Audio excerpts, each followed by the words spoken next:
Hi, it's Theo, and thank you for joining me. It's been a few days since the Into the Emerald Dream expansion launched, and the meta is becoming pretty clear. So let's go over the best decks. As always, I've got 15 decks for you, at least one per class, and all the deck codes will be in the description. Now, if you enjoyed these kind of videos, I want to help the channel grow, make sure to like and subscribe. Now, let's get started with the very first deck, which is the Location Warlock. And yeah, it's kind of an old deck from last set from StarCraft, and yeah, it kind of functions the same. Although it's lost a little bit late game, right? There's no more Symphony, there's no more Garrus, no Loken, all that stuff. So instead of now playing some different locations, I would say, because we got now Travel Agent and Scrapbooking Student, which gets you more locations to, of course, cheat out those Seaside Giants early. This deck can cheat out a lot of Giants pretty early with that Giant and the Ultralisk Cavern. Now this deck is running one new card. It's the Rothard Druid. I mean, just 1 mana. Draw a card. Always good, those kind of cards. And this most likely draws a Seaside Giant. So you're very likely to have 1 or 2 early on to go with all your locations. Now the next best deck we have is another golden oldie, I would almost say, is the Discover Hunter. And just like Warlock, this almost has no new cards. The only one it has is Xavius. And you could, I guess, count the Wound Prey because it's new to the core set. But yeah, other than that, the deck pretty much functions the same as it did last week. It's yeah, it didn't really get nerfed very much. Right, like Alien Counters lost 1 health, Kerrigan plus 1 mana. But yeah, with all the other nerfs, this deck came out pretty unscathed. And yeah, it's just very good, right? Like, you got so much burst with those Hydralisks. So late game, if you play a Cease to clear the board, you go double Zergling, double Hydralisk, and the Kerrigan Hero Power, it's 31 damage. So yeah, that's the burst you can have late game, but also just early on, you can just play Hydralisk to clear the board, push a ton of damage. And yeah, you have a lot of ways to push the damage. And again, like the Warlock, that's the Seaside Giant.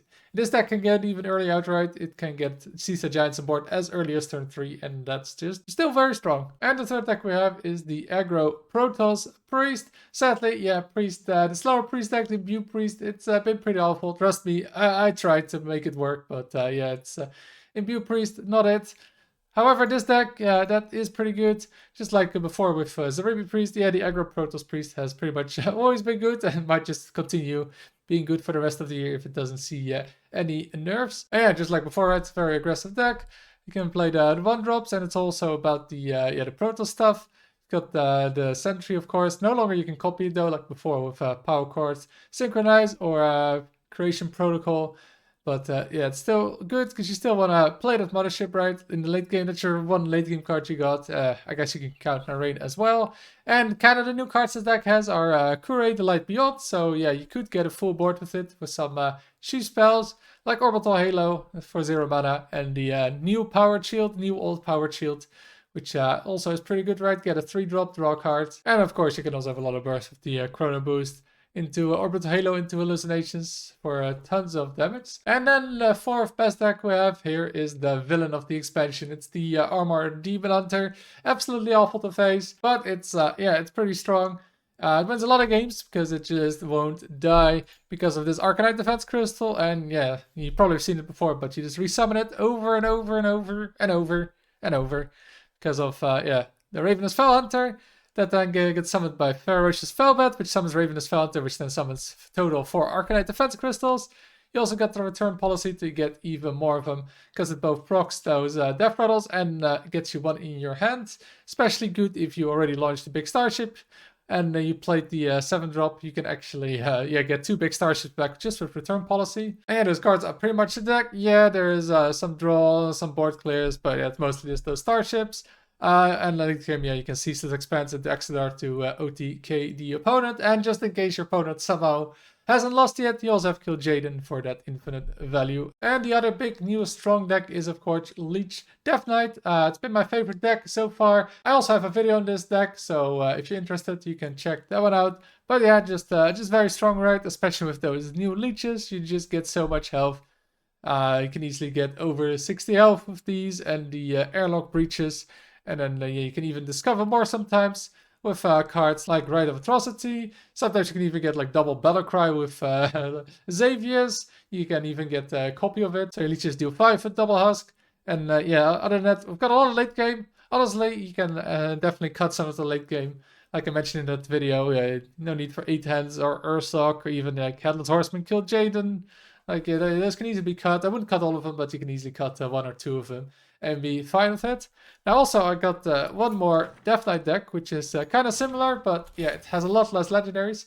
It's a bit more free-to-play friendly, because as you can see, yeah, it got most of those late-game legendaries. So if you don't have those legendaries or you don't want to craft them, then this is definitely a great alternative. It still has a lot of the same stuff, right? But those legendaries are replaced by the Starships, Arcanite, Soulbound Spire, and the Guiding Figure. We've also got a Brittlebone for some of those death rattles with the Starships, and other than that, still running a Leech package, right? And you also still have a strong late game with infinite value of both Headless Horseman and Kill Jaden. And then we have another hunter deck, the Egg Hunter. Now personally, I haven't seen this on ladder, but yeah, when I looked at the stats for this deck looked pretty insane, like easily the highest stats. But yeah, I haven't seen it, so I don't really want to put it in the best decks yet. But this deck might just be a sleeper. And what this deck wants to do is just kind of abuse those death rattles off those eggs. We got the extraterrestrial egg, then the Ruby egg, and we've got the Terraskull Stalk, which is now a 2-mana card in the core set. And then you can proc those eggs. You even got the Terrible Chef for a 3rd egg card. And then yeah, you can proc it with Terraskull Stalk, get an extra egg out of it. Plus you can even buff it with the new Amphibian Spirit, so you get even more buffs, as you may know from the Battlegrounds card. And other than that, yeah, we just, it's a very aggressive deck, right? We got like the Zerglings, Wound Prey, just a lot of tokens. Workhorse, RC Rampage, tons of tokens. And then you got the buff with the Zilliax here and with the Evolution Chamber. So yeah, you can really capitalize on having a ton of tokens on the board. And the next deck I have is another deck that I personally actually haven't seen on ladder yet. But again, the stats showed that it's pretty good. Not quite as good as the previous Hunter deck. But yeah, it's the Dungar Druid. Unfortunately, this seems like it might actually return. I thought that was going to die with losing like York and Unar and Ankiliax, but yeah, this appears to be still playable. And what it does now is, yeah, it runs some Protoss cards, right? And what it does now is that it runs most Protoss cards, actually. And they're not just Chrono Boost, Construct Pylons to cheat mana for Artanis, but also running Carrier. And then you try and get it, obviously, with that Dungar. Now also what is running is the new card Narlax, so you can make your dragons 1 mana, and then you're running 4 dragons with the Briarspawn Drake and the Runaway Blackwing, just to get a massive board early, so you don't actually need Dungar even to get a massive board. And yeah, this can push a ton of damage, right? The Briarspawn Drake, if there's like 2 elf minions on the board, 2 of these just push 20, and then combined with the swipe you got, the Chrono Boost, the Artanis, yeah, that's a ton of damage. And then also your opponent still has to clear that board. And don't forget about, yeah, that Carrier. That's also just 16 burst on an empty board. Then we have another Protoss deck here. Yeah, Protoss didn't get nerfed, so you see a bunch of these Protoss cards here. And it's not even the last one. Every Protoss yeah, class is on this list today. And yeah, what this is a Protoss Rogue, but it doesn't actually have the Templars in it. It's just a very aggressive build, so if you face this on ladder, don't think they're gonna run the Templars. That's it's kind of a mistake I've made. But yeah, this deck just is very aggressive, has a ton of damage. Got, of course, the early game. Got the new Harbinger of the Blighted, and we got a bunch of bounces, right? Obviously, we have the Shadow Step, we're playing Rogue. We've got the new Shadow Step, or Breakdance, the Web of Deception, and we're even running the Waggle Pick, again, that returned to the core set. So we have 6 bounces, and yeah, you can bounce that a ton early on to get a bunch of 2-drops to pressure. Other great tempo cards, of course, Foxy Fraud that also returned. We got the Error Skulker, the Void Wave, you can make it 0, just Chrono Boost, right, which you can play on turn 1 with Coin and Prep. And we're also running Shiladrosel, and you might notice, yes, there's no way to corrupt it, but it's actually not true, because there's a bug where if you play Sandbox Scoundrel, Shiladrosel actually gets corrupted. So yeah, you can play this and abuse the bug, because that's why it's in here. Or you can maybe don't want to abuse the bug, you can play instead an SI7 agent, which with the 3 damage is actually pretty good. Then, as I mentioned, we have another Protoss deck. It's the Imbue Protoss Mage. You can also just play like a more aggressive Ryla Imbue Mage, or you can play just pure Protoss Mage. But I like playing them combined, and I also have a video on this deck if you're interested. And yeah, it just has a lot of damage, this deck. We've got the Colossus, that's a ton of damage. We've got Icena, that's a ton of damage. And then, of course, we have the Imbue Hero Power with all the Wisps that, yeah, just deal so much damage right here. The Blessing of the Wisps. You gotta imbue it a couple of times, but yeah, every turn dealing 4, 5, 6 damage is pretty strong on top of all the minions that your opponent has to deal with. So yeah, those late game cards is really what this deck wants to work towards. Icena, Colossus, Malorn, and then early on, yeah, you just want to kind of enable those late game cards, right, by either imbuing or playing your Protoss spells. And then we have the new Nebula Shaman, and this is one of the 2 good counters to Armor Demon Hunter. So if you absolutely hate the Demon Hunter, this might be the deck for you. And yeah, what it does is, well, Hex against Demon Hunter. You can even copy it with Triangulate, just have Hex over and over, and yeah, make the Demon Hunter concede pretty fast. But don't worry, if you're not facing Demon Hunter, you can still easily win, and that's because of the Murmur. Now, this card is very important in this deck because it allows you to do so many crazy combos.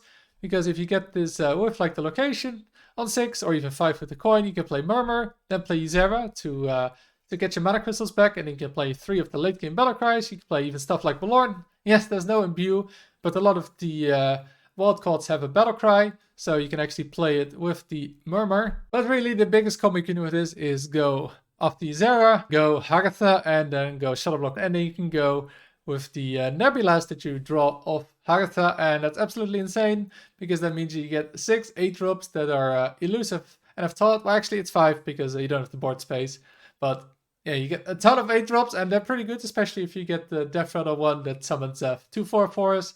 That's yeah, it's almost impossible to clear for most decks, and you can just win so many games with that combo on turn 6. And then the other main counter to the Demon Hunters is this Imbue Hunter, and that's because of King Plush, which yeah, just returns all those taunts back to the opponent's deck, and yeah, it really messes up the Demon Hunter. And what you just want to do with this deck is yeah, Imbue as fast as possible, then yeah, then have Plush in your hand, and then just reduce it. And then, yeah, you just need to reduce it once or twice. It's fine, you can just play it. As long as it just bounces the opponent's taunts or other death rattles back to the deck, it's fine. Because then you can bounce it yourself back to your hand with the Brewmaster and just do it again and again. And yeah, the Demon Hunter doesn't really survive that damage. And then here we have another Shaman deck. This time it's the Terran Shaman. Yes, it's back, but don't worry, it's not as good as it used to be when it was the best deck. But it's still playable if you like this kind of deck.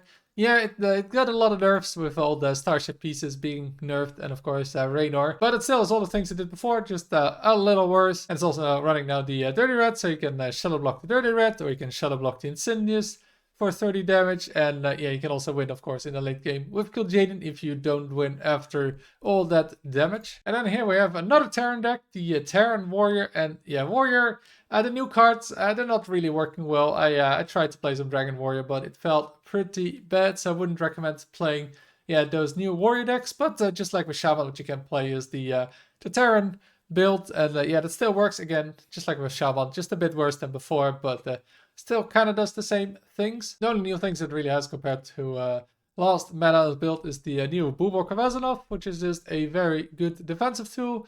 And it's got the Yamato cannon, just the Starship piece that didn't get played before. And yeah, it's just a deadly shot that you can trigger again when launching that Starship. So nice to deal with those giants from the yeah, the 2 best decks with the Seaside Giants. And the last deck we got is Paladin. And yeah, I couldn't really find the great Paladin deck. It's not doing too well. Like, we've got the Imbue stuff right, but it's just, I think, a little bit too slow to get going. You need to Imbue a bunch of times, and then it's kind of delayed. And while I think the new cards in this deck are really good, like, just missing a few cards that to really support it. Like, we've got the new Ursol wildcard, of course, with Renewing Flames, which is very good. And Acronis is back, which is great. All the Imbue cards are pretty good. The cards that draw the Imbue cards are pretty good. The Dragon's Armaments and the Dream Warden. But yeah, the problem is just that dragons are generally not very fast at winning. So it just takes a long time for this deck to get going. And yeah, those other top tier decks, right, they don't take as long to get going, or yeah, they play infinite taunts that you can't get through, and yeah, this deck just loses to it. It might be one of those decks that gets better after the other stuff gets nerfed, but right now it's pretty weak, but kind of the best that Paladin has. And that is it for the best decks of Into the Emerald Dream. Now, what do you think of them? Are you missing any decks? Please let me know in the comments down below. Thank you for watching, and until next time.